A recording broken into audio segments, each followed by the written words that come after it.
네, 오늘 설교 제목이 여러분 뭔지 한번 미리 보셨나요?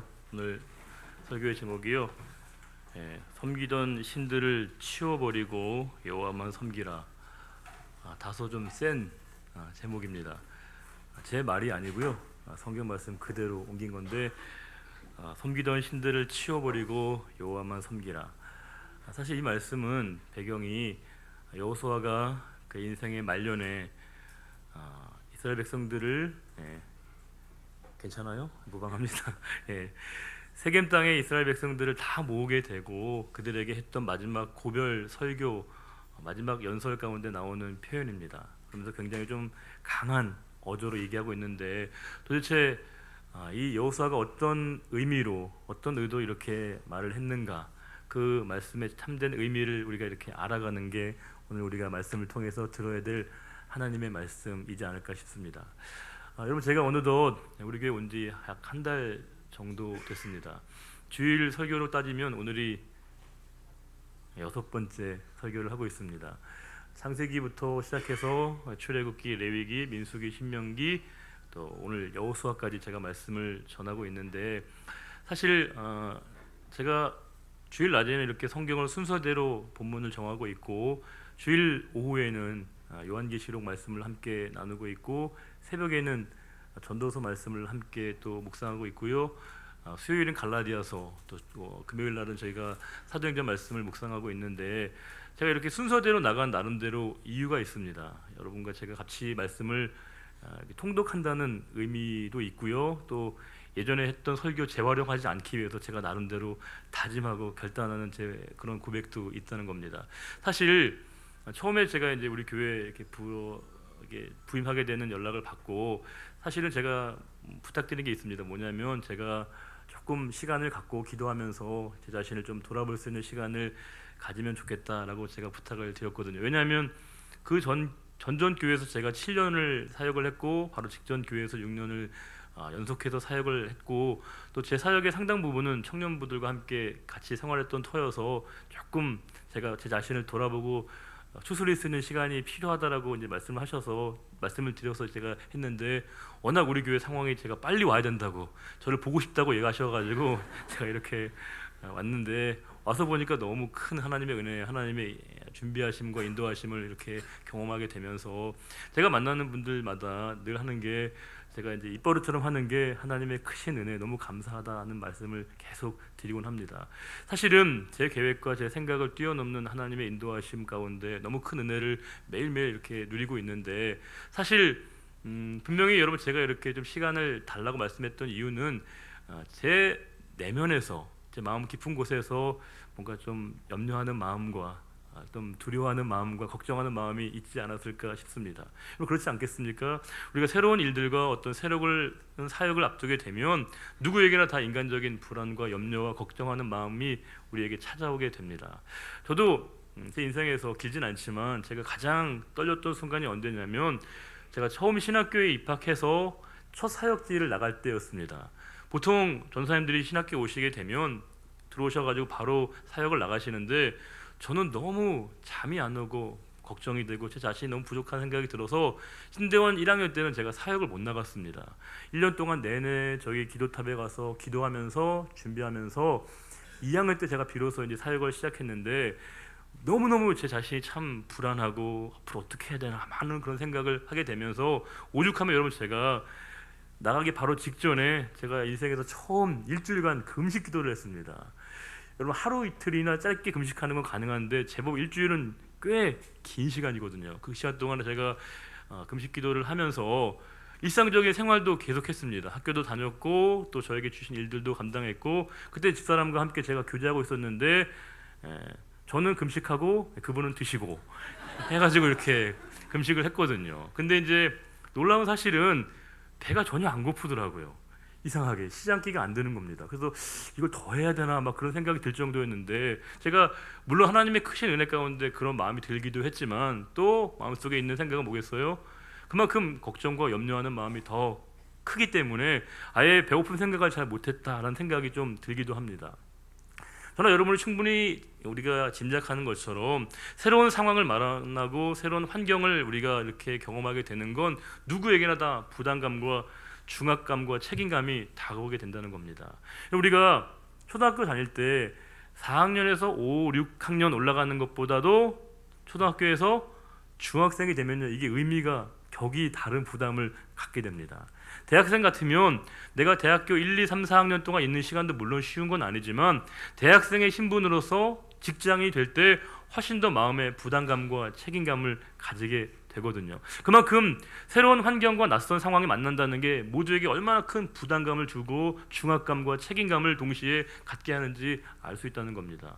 오늘 제가 이 여호수아서 말씀을 읽으면서 저는 여호수아의 이 마음이 한결 이해가 됐습니다. 왜냐하면 이제 모세라고 하는 걸출한 지도자가 떠난 그 리더십의 공백의 자리에 하나님의 부르심 가운데 이제 여호수아가 모세의 자리를 대체하게 되어졌을 때 그 백성을 이끌어야 되는 그 영도자의 책임을 여호수아가 맡게 됐을 때 얼마나 그 부담감이 컸겠습니까? 특별히 모세는 오랜 시간 동안에 준비하고 훈련한 시간을 거쳤지만 상대적으로 여호수아는 그렇지 못했다고 볼 수 있습니다. 어찌 보면 갑작스럽게 그가 발탁된 지도자라고 할 수 있습니다. 게다가 여호수아 1장 1절 보시게 되면 이 여호수아는 모세의 수종자였다고 되어 있습니다. 즉 모세의 수발을 들던 사람이 이약 민족의 지도자가 되어졌을 때 그 하나님의 부르심을 받게 되었을 때 여호수아가 얼마나 불안하고 초조했을까를 우리가 알 수 있습니다. 그 여호수아에게 하나님이 뭐라고 말씀하시냐면 1장 6절과 7절에 이렇게 말씀하십니다. 제가 한번 읽어보겠습니다. 강하고 담대하라. 너는 내가 그들의 조상에게 맹세하여 그들에게 주리라 한 땅을 이 백성에게 차지하게 하리라. 오직 강하고 극히 담대하여 나의 종 모세가 내게 명령한 그 율법을 다 지켜 행하고 우러나 좌로나 치우치지 말라. 그리하면 어디로 가든지 형통하리니 9절에도 하나님이 강하고 담대하라. 이것을 하나님의 명령이라고 말씀하십니다. 강하고 담대할 것을 하나님이 그에게 명령하신다는 것은 그만큼 이 여호수아의 마음이 얼마나 그가 불안하고 초조했는지를 우리가 읽어낼 수 있다는 겁니다. 불안하고 초조하고 자신의 삶을 돌아보면 돌아갈수록 염려와 걱정으로 쌓여있는 그 여호수아에게 주신 하나님의 해법이 뭐냐면 1장 8절입니다. 같이 한번 읽어보겠습니다. 이 율법책을 떠나지 말게 하며 주야로 그것을 묵상하여 그 안에 기록된 대로 다 지켜 행하라. 그리하면 내 길이 평탄하게 될 것이며 내가 형통하리라. 이게 뭐예요? 하나님의 말씀을 묵상하라는 겁니다. 주야로 여호와의 말씀을 묵상하도록 그에게 하나님이 말씀하고 있다는 겁니다. 여러분, 내가 어려움을 만났어요. 힘든 상황을 만났습니다. 내게 갑자기 문제가 찾아오게 될 때 내게 가장 먼저 떠오르는 말, 떠오르는 사람, 떠오르는 그 일이 나의 마음과 생각을 주장하고 있다고 봐도 과언이 아닙니다. 왜 우리가 어려움을 만날 때 우리가 1차적으로 떠올라야 될 것은 뭐냐면요, 하나님의 말씀입니다. 하나님의 말씀을 주야로 묵상하고 있을 때 내가 정말 힘든 상황을 만나게 될 때 하나님이 그 말씀을 통해서 우리에게 다가오시는 하나님의 말씀이 말씀되는 사건을 우리가 경험할 수 있다는 겁니다. 이 두렵고 떨림 가운데 있었던 여호수아에게 주신 하나님의 말씀은 다른 것이 아니라 주야로 하나님의 말씀을 묵상하도록 그에게 하나님이 권면하시고 그에게 용기와 희망을 주신다는 겁니다. 특별히 이 모세라고 하는 그 지도자의 공백이 있은 그 상황 가운데 자신의 상황 가운데 있는 찾아오는 이 많은 상황을 그가 해결해 나가면서 여호수아는 이제 그의 삶을 통해서 역사하셨던 하나님을 이제 그가 새롭게 인격적으로 개별적으로 만나게 됩니다. 여호수아서 말씀을 보게 되면 하나님께서 여호수아에게 얼마나 친절하고 얼마나 그에게 많은 은혜를 보여주셨는지 우리가 알 수 있는데 이제 이스라엘 백성들이 여호수아와 더불어 가나안에 처음에 입성하게 되어졌습니다. 가나안에 들어가게 됐는데 그들이 만나게 됐던 첫 번째 문제와 엄청난 큰 문제가 뭐냐면 그게 바로 여리고성이었습니다. 고대의 가장 큰 성이었던 이 여리고성이 그들 앞에 딱 다가오게 된 겁니다. 이 여리고성을 무너뜨리는 하나님의 방법과 방식은 우리의 일반적인 상식을 초월하는 방법을 하나님이 이스라엘 백성들과 여호수아에게 말씀하십니다. 그 방법은 뭐예요? 하루에 한 바퀴씩 그 성을 돌라는 일이었습니다. 그리고 7일째 되는 날은 뭐예요? 7번 성을 돌고 함성을 지르고 그 다음에 나팔을 불게 되면 성이 무너질 것이라고 말씀하신 겁니다. 그런데 뜻밖의 이 말씀에서 여호수아를 통해서 하나님이 또 한 가지 중요한 단서와 또 한 가지 중요한 분부를 하시는데 그 내용이 6장 10절과 11절에 있는데 같이 한번 읽어보겠습니다. 여호수아 6장 10절과 11절입니다. 시작. 여호수아가 너희 음성을 들리게 하지 말며 너희 입에서 아무 말도 내지 말라. 그리하다가 내가 너희에게 명령하여 외치라는 날에 외칠지니라 하고 여호와의 괴가 그 성을 한번 돌게 하고 그들이 진영으로 들어와서 진영에서 자니라. 즉 그들이 성을 돌라는 말씀뿐만이 아니라 매우 중요한 그들에게 분부를 하시는데 그게 뭐냐면요, 뭐예요? 소리를 입 밖으로 내지 말라는 겁니다.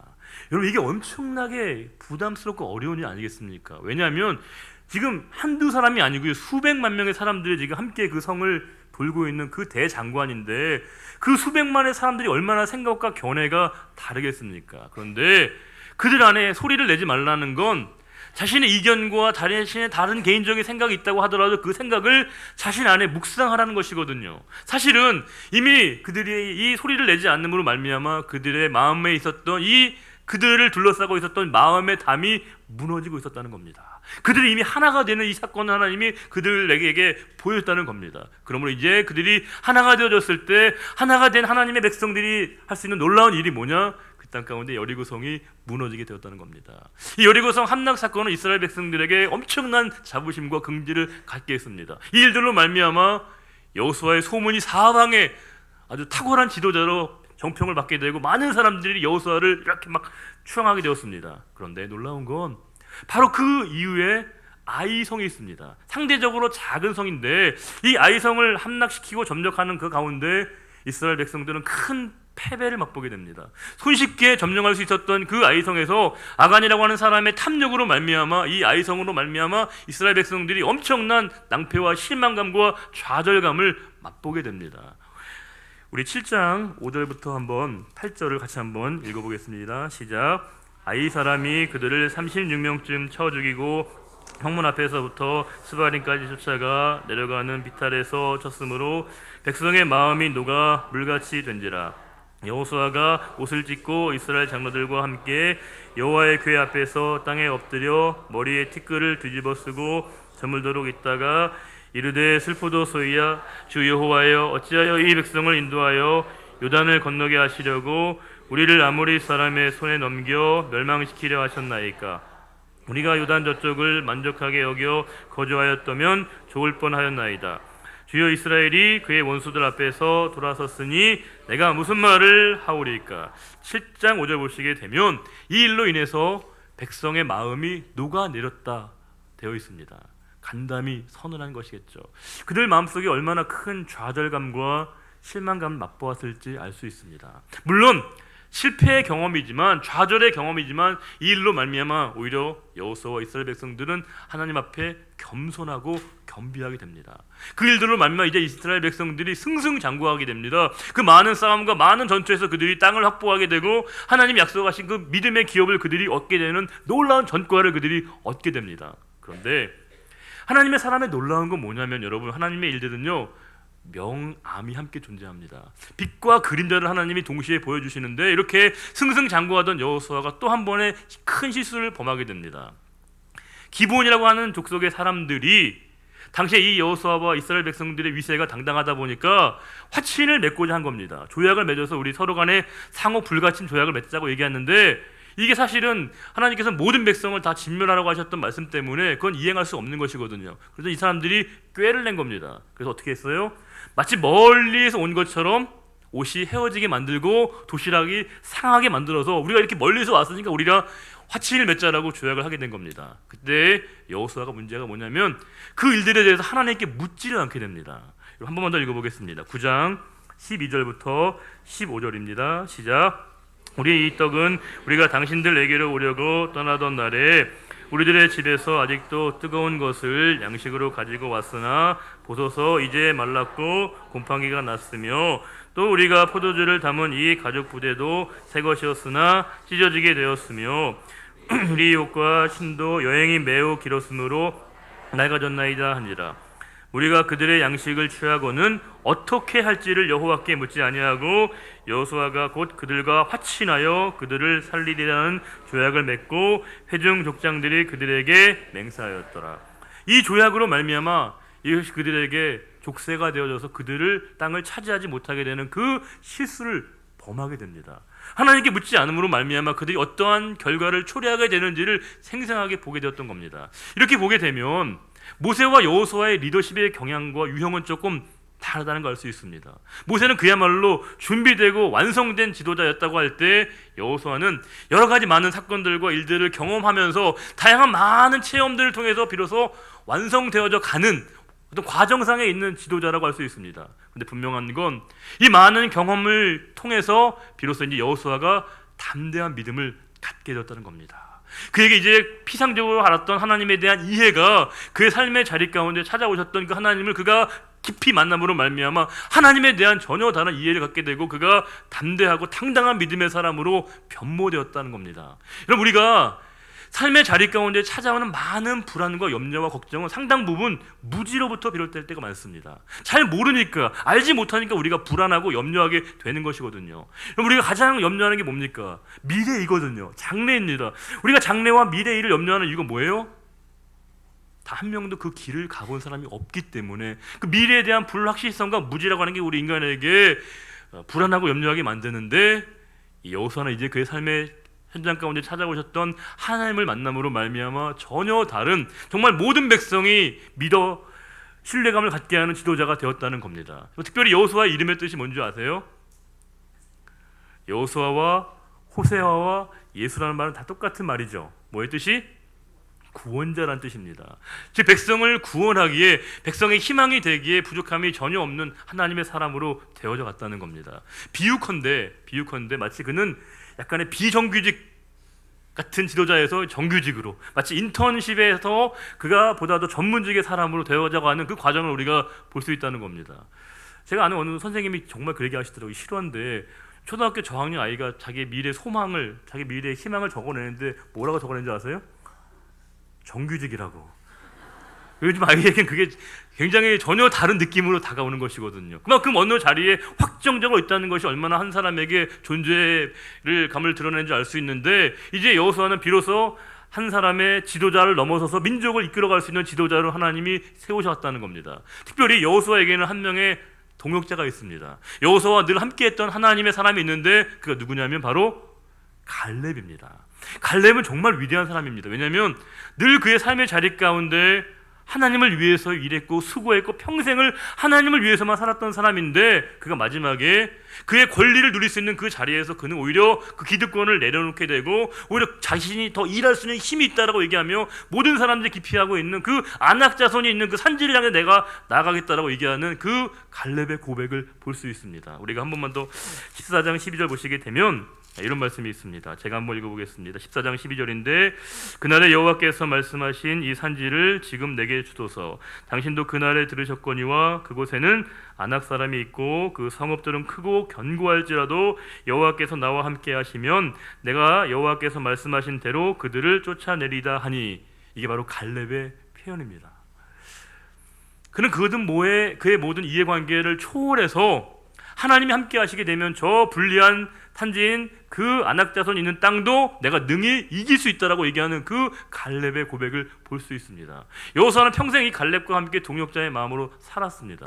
이제 여호수아는 말 그대로 출애굽의 그 모든 시대를 종식하고 그가 이제 광야 시대를 마치고 드디어 그가 이제 가나안 땅에 들어가는 상황이었습니다. 가나안의 상황이라고 하는 건 그들이 광야에서 경험했던 삶과는 질적으로 다른 삶을 만나게 되는 것입니다. 가나안 땅에 그들이 들어가서 수없이 많은 전쟁을 통해서 땅을 확보하게 되고 이 땅을 분배하는 이야기가 바로 이 말씀 가운데, 여호수아서 말씀 가운데 가장 중요한 이야기인데, 우리에게 줄 수 있는 교훈은 뭐겠어요? 이스라엘 백성들이 이제는 광야에서 표류하던 백성들이, 방랑하던 백성들이 이제는 안착하게 되고 정착을 하게 되는 사건을 이스라엘 백성들이 맞이하게 되었다는 겁니다. 비유컨대 우리 같으면 여러분 셋방살이를 평생 했다가 이제는 그들이 꿈에 그리던 자기의 집을 찾게 되는 그 상황 가운데 있었던 그 이스라엘 백성들에게 이제는 여호수아가 주고 있는 메시지가 바로 오늘 우리가 본문 23장과 24장의 내용입니다. 이 말씀을 보게 되면 여호수아가 그의 평생에 경험했던 그 삶에 대한 고백을 이스라엘 백성들에게 간곡하고 정중하게 주고 있는 것을 보게 됩니다. 이 여호수아가 이제 23장 1절과 2절 보시게 되면 여호수아가 나이 많아 늙게 되었다고 되어 있습니다. 그 생물학적인 삶의 기간이 이제 적어져가는 그때 하나님께서 여호수아에게 주셨던 말씀, 여호수아를 통해서 이스라엘 백성들에게 주시고자 하시는 말씀의 요지는 뭐였냐면, 우리 같으면 여러분 많은 얘기를 할 수 있는 거 아니겠습니까? 뭐냐면 그가 경험했던 많은 과거의 그 화려한 전력들과 이력들을 얘기하면서 그에게 많은 사람들에게 시선을 모으게 하고 그 자신이 사람들에게 영웅시가 될 수 있음에도 불구하고 여호수아는 그렇게 하지 않았다는 겁니다. 여호수아는 시종일관 사람들의 시선을 하나님께 모으게 한다는 겁니다. 오직 하나님만 주목하게 하고 너희가 누구를 선택할 것이냐를 사람들에게 요청하게 되면서 나와 내 집은 여호와를 섬기겠다라고 이야기하고 있는 그 여호수아의 고백을 볼 수 있습니다. 그의 삶의 마지막에 원숙하고 완숙한 신앙 인격의 삶을 우리가 이 여호수아를 통해서 확인할 수 있습니다. 그럼 제가 목회 기간이 그렇게 길지는 않고 사역의 기간도 사실 그렇게 길지 않지만 여러분들을 많이 만나고 또 다양한 얘기를 듣다 보면 우리 성도님들 정말 너무 열심히 신앙생활 하시고 너무 정말 하나님을 위해서 충성하시고 수고하시는 정말 우리가 존경할 만한 분들이 너무 많다는 얘기들을 많이 듣습니다. 그런데 가끔은, 아주 가끔은 우리 가운데 어떤 분들은 신앙생활을 정말 열심히 하시고 교회를 빠진 적도 없으시고 정말 모든 봉사와 섬김에 앞장서시게 되고 헌금도 제일 많이 내시게 되고 모든 예배 가운데 가장 열심히 드리는 분인데 그분이 좀 강하다는 얘기를 듣는 분이 계십니다.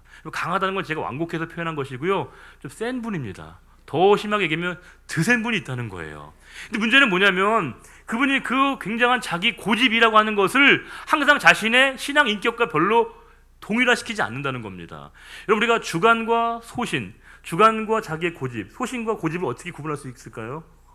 주관과 고집, 소신과 고집, 구분이 안 될 때는 대부분 고집입니다, 여러분. 대부분 우리는 그게 고집이라고 하는 걸 잘 인식을 못해요. 근데 우리가 아쉬운 뭐냐면 우리 가운데 어떤 분들, 여러분들이 아니라 어떤 분들은 자기 안에 굉장히 자기 자신의 고집과 자기 자신의 아집에 사로잡혀서 다른 사람을 쉽게 정죄하는 것을 정당화하는 분들이 가끔 있다는 겁니다. 그분들이 굉장히 신앙적으로 열심을 내는데 그 열심이 누군가의 마음속에 어려움을 가중시키는 일도 많은데, 여러분 생각해 보세요. 우리가 신앙적 언어로 표현할 때 신앙적 인격을 가진 사람이 교만하다, 이거 논리적으로 있을 수 없는 것이거든요. 신앙적 인격을 가진 사람이 다른 사람을 배려하지 않는다, 이거 있을 수가 없는 것입니다. 신앙적 인격이라고 하는 건 우리가 거창하게 얘기할 수 있는 게 아니라 나의 삶의 자리 가운데 찾아와 주신 그 하나님의 은혜를 경험함으로 말미암아 타자를 먼저 생각할 수 있을 줄 알고 배려할 수 있을 줄 알고 그 모든 삶의 자리 가운데 주신 은혜 가운데 하나님께 감사하는 마음을 가지면서 겸손한 자세를 취하는 게 당연한 우리 신앙인의 인격인데, 이게 우리에게 가끔은 너무 어렵다는 얘기를 듣는 때가 있다는 겁니다. 되게 우리는요, 신앙도 되게 감정적으로 할 때가 많다는 겁니다. 우리가 되게 신앙도 기분 따라 하다가 가끔 어떤 분들은 그렇게 얘기하셔요. 자기가 화나면 천국도 안 가려고 한다고, 기분 나쁘면 천국도 안 가려고 한대요. 왜냐하면 내 마음에 안 드는 건 받아들이고 싶지 않은 그 마음이 있다는 겁니다. 여러분, 우리가 내가 독선적이 된다는 것은 반드시 신앙적으로 하나님과의 만남에서의 문제가 있을 수 있다는 겁니다. 내 삶의 자리 가운데 찾아와 주신 그 하나님을 만나게 되고 인격적으로 그분을 대면하게 될 때 내 존재의 언어와 삶의 가치와 표현과 모든 것들이 달라질 수 있는 것을 우리 이 여호수아는 생생하게 보여주고 있다는 겁니다. 사람들의 마음과 사람들의 시선을 자기에게 모으게 하지 않고 오히려 하나님에게 모으게 한다는 겁니다. 그러면서 여호수아가 중대한 선택을 하게 하는데, 너희가 하나님을 섬길 것이냐, 너희가 믿고 따랐던 그 다른 신을 섬길 것이냐 선택하라고 얘기하고 있다는 겁니다. 하나님을 섬긴다는 건, 여호와를 섬긴다는 건 종교적인 의미만을 얘기하지 않습니다. 진정으로 하나님을 섬긴다는 건 하나님을 내 삶의 자리 가운데 인격적으로 그분과의 생활의 현장 가운데 그분과의 교통과 사귐이 있는 것을 의미하는 겁니다. 그래서 우리에게 섬긴다는 건 어떻게 그분을 알아가는 것인가, 누구와 그분과의 매일 가운데 만남 연자가 중요하다는 것인데, 우리에게 고민스러운 건 뭐냐면 이스라엘 백성들은 늘 하나님을 찾는 백성들 아닙니까? 늘 하나님만 생각하는 백성들 아닙니까? 그럼에도 불구하고 그들에게 이런 선택을 얘기하고 있다는 건 우리 인간의 마음 가운데 내면에는 언제나 하나님을 생각하지만 또 다른 마음을 동시에 생각하는 경향이 있을 수 있다는 걸 얘기한다는 겁니다. 이걸 우리가 흔히 하는 말로 여러분 다른 신이라고 얘기하지만 또 다르게 표현하면 우상이라고 볼 수 있는 것이겠죠. 좀 십수년 전에 여러분 그 H.O.T라고 하는 10대 애들이 그렇게 환호하는 그런 아이돌 그룹이 있습니다. 혹시 여러분들 이름만 들어보셨을지 모르겠는데 이 H.O.T라고 하는 거의 아이돌 그룹에게는 거의 전설과도 같은 거의 시조새와 같은 그런 그룹이 있거든요. 이 친구 중에 한 명이 음주운전을 하다가 발각되고 강남경찰서의 유치장에 이렇게 갇히게 되었습니다. 그 일 때문에 그 강남경찰서 유치장의 그 컴퓨터가 인터넷이 마비가 된 겁니다. 왜냐하면 게시판에 갑자기 순식간에 6천 건의 글이 올라온 거예요. 그 내용은 뭐겠습니까? 오빠를 풀어줘라. 오빠가 뭘 잘못했냐. 막 이런 내용으로 막 도배가 된 거예요. 근데 놀라운 건 뭐냐면 그 11월쯤이었는데 수백 명의 학생들이 연예가 중계를 하고 있는 그 TV 장면에서 밤을 새우는 게 이렇게 보도가 됐습니다. 그 추운 날 수백 명의 여학생이 그 경찰서 진을 치고 밤을 새고 있는 건 이게 취미생활로 보면 이해가 안 되는 거거든요. 정말 미친 것이죠, 되게. 그런데 우리가 어떻게 이해할 수 있냐면 종교적으로 분석이 가능하다는 거예요. 왜냐하면 이 친구들은 오빠의 남은 고난을 우리가 지금 여러분 바울이 뭐라고 얘기합니까? 나의 삶에 그리스도의 남은 고난을 내 육체에 채운다는 말을 하는데 이 친구들은 마치 바울처럼 오빠의 고난을 자기 몸에 함께 채우는 일을 하고 있는 거예요. 오빠의 고난의 자리에 함께 참여하면서 그 자리에 함께 간다는 건 우리 식으로 얘기하면 이게 성지 순례를 하고 있는 겁니다. 그 친구들이. 놀라운 거 이 친구들이 집에다가 항상 뭘 걸어놓냐면 오빠의 사진을 걸어놔요. 그리고 힘들고 어려울 때마다 그 부름 아이들을 통해서 위로를 얻고 용기와 소망을 얻게 되는 겁니다. 우리가 얻게 되는 주님을 바라보는 우리의 마음과는 별반 차이가 없다는 겁니다. 이게 바로 우상인 거죠. 이 친구들의 우상은 어느 정도 애교일 수 있는데 우리의 고민은 뭐냐면 우리 안에 하나님을 섬기는 마음과 그 밖에 또 다른 하나님을 향한 또 다른 신을 향한 마음이 있다는 것인데 10계명에 1계명과 2계명이 있습니다. 1계명은 뭐예요? 다른 신을 내게 두게 하지 말지니라. 2계명은요. 너를 위하여 우상을 새기거나 만들거나 절하지 말라는 것이죠. 여러분 이 계명은 상충되거나 충돌되는 개념이 아니거든요. 이 말은 뭐냐면 우리가 우리의 삶의 자리 가운데 하나님을 하나님으로 부르지만 하나님과 더 다른 신을 함께 섬긴다는 건 그것은 우상이 될 수 있다는 겁니다. 문제는 여러분 이게 어렵습니다. 왜냐하면 우리가 이 마음을 극복해내기가 되게 어려운 거죠. 여러분 우상이라는 게 뭐겠습니까? 우상은 결국엔 자기 욕망을 투사해서 그것을 절대화하는 게 우상인데 내게 우상이라고 하는 건 내가 가지고 있는 집착과 여망과 열망을 절대화해서 그것을 이루기 위해서 하나님마저도 수단적으로 생각하게 될 때 우리가 하나님께 예배도 하고 기도도 하고 찬양도 하지만 내 마음 가운데 내 열망과 이 욕망을 내려놓지 못하게 될 때 우리가 드리는 기도는 하나님 앞에 드리는 기도일 수가 없다는 것입니다. 하나님께 예배를 드리지만 과연 우리는 지금 누구를 향한 예배이냐라고 이 여호수아서를 통해서 하나님 우리에게 말씀하고 있다는 겁니다. 우리는요 하나님을 섬기는 데는 별 문제가 없어요. 그런데 하나님만 섬기는 건 참 우리에게 어려운 과제일 때가 많다는 겁니다. 저와 여러분 이 시간도 예배를 드리는 목적은 예배의 자리에 서는 목적은 오직 나와 내 모든 가정은 언제나 하나님만을 바라보며 내 모든 영적인 시선을 하나님께 고정하겠다고 하는 것에 대한 다짐이거든요. 우리가 이 시간도 예배드리면서 내 마음과 생각 가운데 내가 생각하는 물질과 명예와 권력과 인기와 그 모든 것에 대한 열망을 내가 내려놓지 못하게 될 때 우리가 드리는 그 예배는 하나님 앞에 드리는 예배일 수 없다는 것에 대한 하나님의 놀라운 우리의 말씀을 듣게 된다는 겁니다. 칼빈이 우리에게 굉장히 중요한 얘기를 했는데요. 우리 영혼은 우리 마음은 영혼을 만들어내는 공장과도 같다고 얘기했습니다. 우리는 끊임없이 우상을 생각하고 있는 겁니다. 여러분 우상이라고 하는 게 괴기스러운 모습을 띠고 있는 게 아닙니다. 진짜 우상은 여러분 내 존재 밖에 있는 게 아니에요. 진짜 우상은 내 내면에 있습니다. 내가 여전히 하나님을 섬기면서도 미워하는 감정을 내려놓지 않습니다. 내가 여전히 하나님께 예배한다고 하면서도 내 자신의 열망을 포기하지 않습니다. 하나님이 중요한 이유는 내 소망과 내 열망과 내 비전을 이루어주기 위한 대상으로 하나님에 대한 이미지, 하나님은 결국 내 소원을 들어주기 위한 것으로 생각하게 될 때 그 하나님은 하나님으로 명명된다고 하더라도 하나님이 아닐 수 있다는 것을 우리에게 말씀하고 있다는 겁니다. 여러분 이건 누구도 자유로울 수 없습니다. 우리에겐 늘 비전과 우리의 꿈을 얘기하지만 그 비전과 꿈이 과연 누구를 위한 것이냐에 대한 늘 우리가 질문 앞에 서게 된다는 겁니다. 목회자인 저도 마찬가지입니다. 제일 마음이 거북해지는 게 여러분 목회 성공이라는 단어입니다. 목회 성공이 뭡니까 여러분? 사람들이 많이 모이고 우리가 많은 예산을 가지면 그게 성공하는 겁니까? 진짜 우리가 드려질 예배의 성공이라고 하는 건 수많은 사람들이 모여서 함께 있는 그 회중의 마음껏 적음이 중요한 게 아니라 이 시간 진심으로 전심으로 하나님을 찾고 예배하며 하나님 없이는 살아갈 수 없다는 것을 고백하는 사람들이 내 모든 삶의 자리 가운데 결기를 가지고 하나님만을 의지하며 나와 내 집은 여호와를 의지하겠다라고 고백했던 그 여호수아의 고백을 우리가 삶의 자리 가운데 동일하게 고백하는 것, 하나님 그 고백의 자리에 우리도 동일하게 그 고백의 자리에 있게 되기를 원하신다는 겁니다. 진짜 우상은 발각되지 않기 때문에 어렵습니다.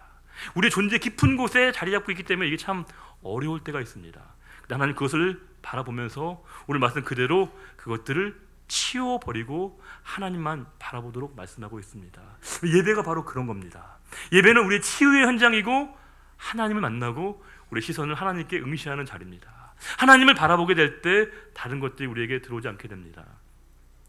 우리가 영원히 딴 곳을 볼 수 없는 것과 마찬가지로 우리가 이 시간도 하나님께 고정하게 될 때 우리는 다른 것에 마음을 뺏기지 않게 되는 겁니다. 반대로 하나님께 내 마음을 고정하지 않게 될 때 우리가 다른 것으로부터 마음이 뺏기게 되고 그것을 절대화하게 되는 우를 우리가 범할 수 있다는 겁니다. 생의 모든 과정을 거치고 난 다음에 여호수아가 세겜 땅에서 이스라엘 백성들에게 했던 그 고백이 바로 여기에 있습니다. 나와 내 집은 여호와를 섬기겠다고 그가 고백했습니다. 여러분, 하나님께서는, 우리가 믿는 주님께서는 저와 여러분도 그 고백을 동일하게 하기를 원하신다는 겁니다. 이 예배 참된 주인이신 그 하나님 앞에 내 모든 존재를 다 드려, 내 모든 삶을 다 드려, 이제 주어진 일주일의 삶의 자리 가운데 이 시간에 드려진 예배뿐만이 아니라 삶의 예배로 말미암아 하나님께 섬기는 길이 무엇인지 우리가 고백하기를 원하신다는 겁니다. 진정한 예배로 우리를 부르신 그 하나님 앞에 생활의 예배, 6일간의 또 다른 생활의 예배로 말미암아 하나님을 온전히 예배할 수 있는 저 여러분 모두가 될 수 있기를 우리 주님의 이름으로 축원합니다. 기도하겠습니다. 하나님 아버지, 감사합니다. 우리를 예배의 자리에 불러주셔서 너무 감사합니다. 말씀이 아니면 우리는 우리의 생각을 정당화하고 절대화하고 우리의 욕망을 극대화해서 그것을 이루고자 하기 위해서 하나님이 필요한 것처럼 생각될 때가 많았습니다. 주님, 이 시간도 우리 내면에서 말씀하시는 하나님의 음성을 듣게 되기를 원합니다. 내 영혼을 정화시키고 깨끗게 하시고 온전케 하시고 거룩하게 하실 분은 바로 우리가 믿는 하나님이십니다. 주님, 우리에게 찾아와 주셔서 내 자신의 욕망과 욕심에 매여 사는 삶이 아니라 내 존재의 근원으로부터 하나님을 향한 갈망으로 살아가게 하시고 하나님과 동행하는 삶을 살아갈 수 있는 하나님이 참 주인 되어주신 우리 교회가 되게 해주시기를 원하며, 우리 교회가 날마다 주님이 기뻐하시고 원하시는 일들을 능히 감당할 수 있는 우리 모두가 되게 하시며, 우리에게 맡겨진 일주일의 삶의 자리 가운데 생활의 예배, 삶의 예배를 드릴 수 있는 우리 모두가 되게 해주시기를 바라며 귀하신 우리 주님 예수 그리스도의 이름으로 축복하며 기도드리옵나이다. 아멘. 우리 다 같이 일어나서 두 손 들어 서로를 축복하며 하나님의 약속 찬양드리겠습니다. 여호와는 너에게 복을 주시기를 원하며, 여호와는 너에게 복을 주시기를 원하며 너를 지키시기를 원하시며, 여호와는 그 얼굴을 너를 향하여 드사 은혜와 평강 주시기 원하노라. 여호와는 너에게 복을 주시기를 원하며 너를 지키시기를 원하시며, 여호와는 그 얼굴을 너를 향하여 드사 은혜와 평강 주시기 원하노라. 너를 보배롭고 존귀하게 여기시는 하나님이 내 삶 속에서 이 약속을 신실하게 이루시리. 땅에 기름진 것으로 하늘에 신령한 것으로 너를 복주시고 지키실 하나님이 너의 영혼 잘 되도록 은혜 베푸시며 평강으로 인도하시리.